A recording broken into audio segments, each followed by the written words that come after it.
আন্দোলন সংগ্রাম করেছি, একটা নির্বাচনও হয়েছে।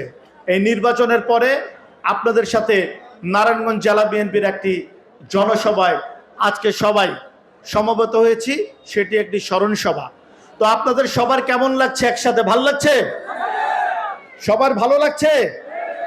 আসলে আমাদের এভাবে মাঝে মাঝে আমরা সবাই একসাথে হওয়া দরকার এবং প্রোগ্রাম করা উচিত।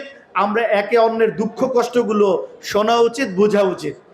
আমি জেলা বিএনপিকে আহ্বান করব, এরকম আজকে তো আমাদের গণ অভ্যুত্থান দিবস, এরকম না, এরকম জুলাইয়ের বাইরেও বিভিন্ন প্রোগ্রামগুলোতে আমরা জেলা পর্যায়ে যদি সবাই একসাথে হতে পারি তাহলে আমাদের সবার ভালো লাগবে।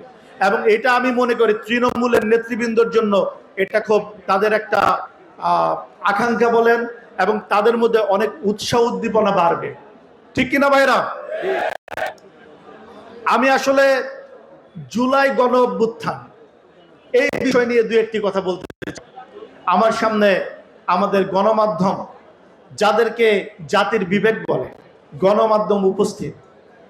আমি বলতে চাই, জুলাইয়ের যে গণ অভ্যুত্থান ঘটেছে, এটা কি আপনারা মনে করেন এটাই 1 মাসের বা 2 মাসের আন্দোলন বা 15 দিনের আন্দোলন?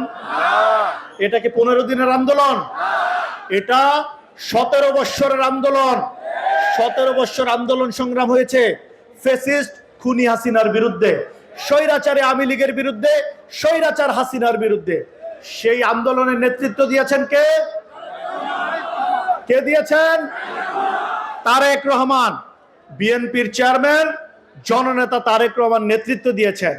সেই নেতৃত্বে আমরা বারবার আন্দোলন করেছি, সংগ্রাম করেছি। আপনারা দেখেছেন আমাদের নারায়ণগঞ্জের শাওন প্রাণ হারিয়েছে, 2500-এর সিদ্দিক প্রাণ হারিয়েছে, এভাবে অনেকে কিন্তু প্রাণ হারিয়েছে। সেই আন্দোলন সংগ্রামের লাস্ট পার্ট জুলাইয়ের গণ অভ্যুত্থান, যেটার মাধ্যমে আমরা ফাইনাল রেজাল্টটি অ্যাচিভ করেছি, তাই তো? ঠিক কিনা?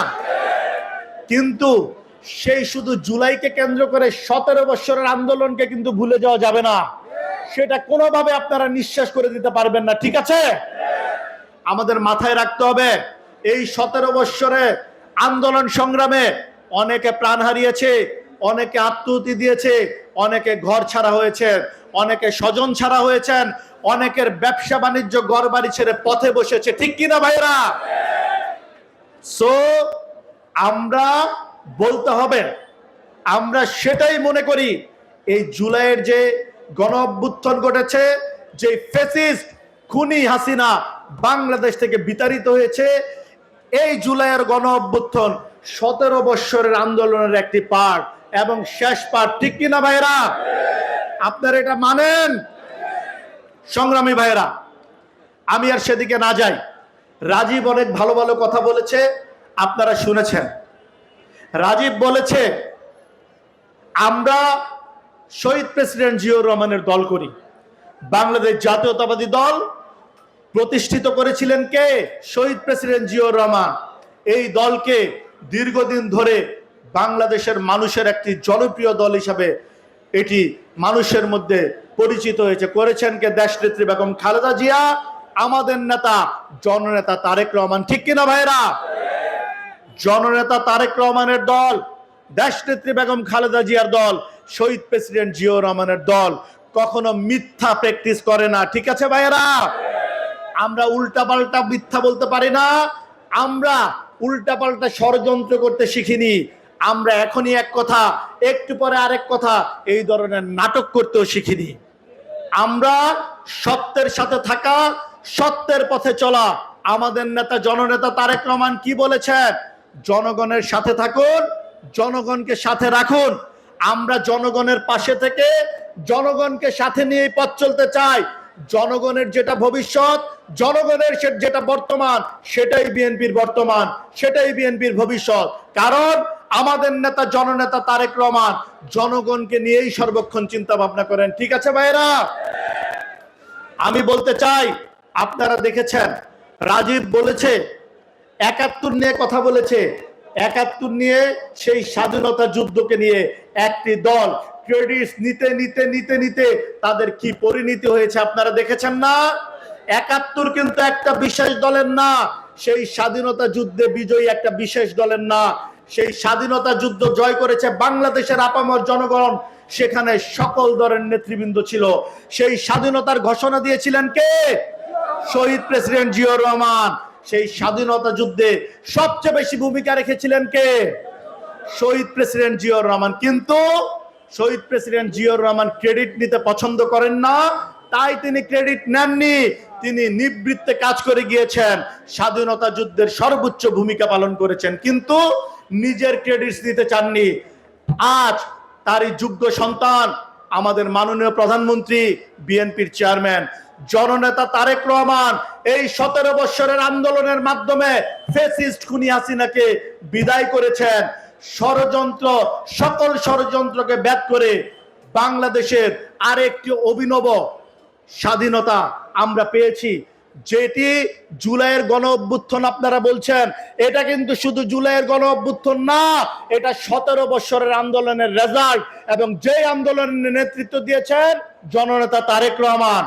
আজকে আরেকটি বিশেষ দল, তারা কিন্তু একইভাবে ক্রেডিট নিচ্ছে। জুলাই নিয়ে কথা বলতে বলতে বলতে বলতে এমন একটি জায়গায় নিয়ে যাচ্ছেন, তারা কিন্তু ভুলেই যাচ্ছেন সেই আন্দোলনে সর্বোচ্চ ভূমিকা রেখেছেন জননেতা তারেক রহমান। এটাকে অস্বীকার করার কোনো সুযোগ আছে ভাইরা? আমি আমার গণমাধ্যমের ভাই বোনদের বলতে চাই, আপনারা কি এটা অস্বীকার করতে পারেন? আপনারা বলেন, সেই জুলাই যুদ্ধে কি জননেতা তারেক রহমানের ভূমিকা ছিল না? সর্বোচ্চ ভূমিকা ছিল জননেতা তারেক রহমানের, কিন্তু একটি গোষ্ঠী সেটা অস্বীকার করতে চায়, অন্যদিকে নিয়ে যেতে চায়।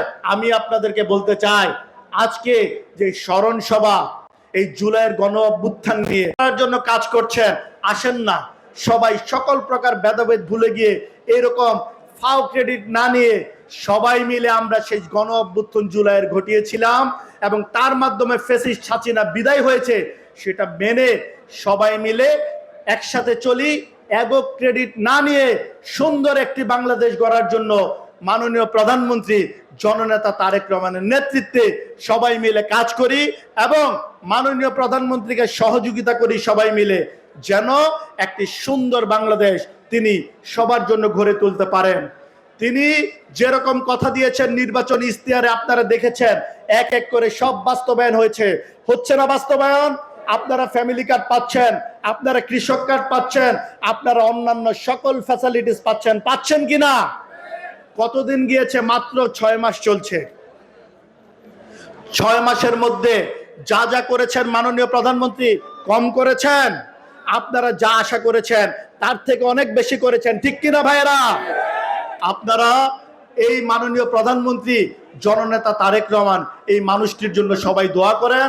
তিনি যেভাবে বাংলাদেশের মানুষের জন্য, বাংলাদেশের মানুষের কল্যাণে কাজ করে যাচ্ছেন, তিনি যেন অলওয়েজ সুস্থ থাকেন, আল্লাহ পাক যেন তিনাকে সুস্থ রাখেন এবং তিনি যেন সুস্থ থেকে একইভাবে বাংলাদেশের জন্য, বাংলাদেশের জনগণের জন্য একটি আধুনিক, আগামীর একটি প্রগতিশীল, সমৃদ্ধশীল বাংলাদেশ গড়ে তোলার জন্য কাজ করতে পারেন। আমিন।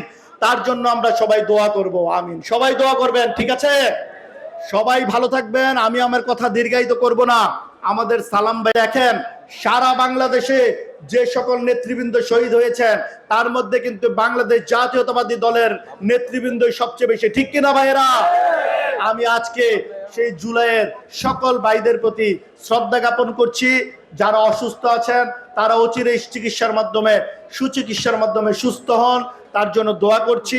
আমাদের যে কোনো কিছু করণীয় থাকলে আমরা সেটা করব, সেই আশাবাদ ব্যক্ত করছি, কথা দিচ্ছি। এবং আজকে আবারও এই স্মরণ সভায় সবাইকে গভীর শ্রদ্ধার সাথে স্মরণ করছি। এবং আজকে আরেকটি কথা আমি বলতে চাই, আপনারা দেখেছেন গতকাল কি হয়েছে ছাত্র দলের সাথে যে ঘটনাটা ঘটেছে, এরকম ঘটনার কিন্তু পুনরাবৃত্তি ঘটা যাবে না। এরকম ঘটনা আমরা নারায়ণগঞ্জে দেখতে চাই না।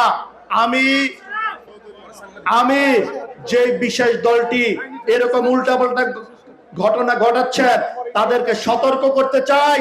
বাংলাদেশ জাতীয়তাবাদী দল, বাংলাদেশ জাতীয়তাবাদী ছাত্র দল কিন্তু দুর্বল না। তারা জননেতা তারেক রহমানকে অনুসরণ করে পথ চলেন, তাই উল্টাপাল্টা কাজকর্ম থেকে বিরত থাকার চেষ্টা করে। আপনাদেরকে উপযুক্ত জবাব দিচ্ছে না বলে আপনারা কিন্তু মনে করবেন না যে বিএনপি দুর্বল। বাংলাদেশ জাতীয়তাবাদী দল দুর্বল না, বাংলাদেশ জাতীয়তাবাদী দল স্বনির্ভর, নিজের বলে চলতে পারে, নিজের বলে পথ চলতে পারে, নিজের মতো করে পথ ঠিক করে সামনে এগিয়ে যেতে পারে। আপনারা দেখেছেন কিভাবে ফ্যাসিস্ট হাসিনাকে বিদায় করেছে। আমি বলতে চাই আপনারা সতর্ক হয়ে যান, উল্টাপাল্টা কোনো এরকম কাজকর্ম না করে কিভাবে মিলেমিশে পথ চলা যায় সেটা চিন্তা করেন। কিভাবে আগামীর বাংলাদেশ গড়ে তোলার জন্য সবাই মিলে একটি সমৃদ্ধশীল নারায়ণগঞ্জ গড়ে তোলার জন্য, একটি সমৃদ্ধশীল বাংলাদেশ গড়ে তোলার জন্য কাজ করা যায় সেটা নিয়ে ভাবেন। সেই আশাবাদ ব্যক্ত রেখে তিনি একটি কথা বলেছেন, তৃণমূলকে মূল্যায়ন করতে হবে। আমরা সবাই তৃণমূলকে মূল্যায়ন করতে চাই, আমরা তৃণমূলকে নিয়েই পথ চলতে চাই। মান্নান ভাই, আপনাকেও দৃষ্টি আকর্ষণ করে বলতে চাই, আপনি সহ নারায়ণগঞ্জের সংসদ সদস্য যারা আছি আমরা সবাই তৃণমূলকে সাথে নিয়ে পথ চলতে হবে এবং তৃণমূলকে নিয়েই সামনে এগিয়ে যেতে হবে।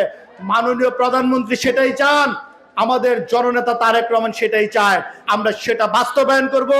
সেই লক্ষ্যে আমি সকল সংসদ সদস্য সহ নেতৃবৃন্দর প্রতি রিকোয়েস্ট করলাম, আপনারা সবাই এই কথাটা মান্নান ভাই সহ সবাই মনে প্রাণে ধারণ করে পথ চলবেন এবং নেতাকর্মীকে মূল্যায়ন করবেন। সেই আশাবাদ ব্যক্ত করে সবাইকে ধন্যবাদ।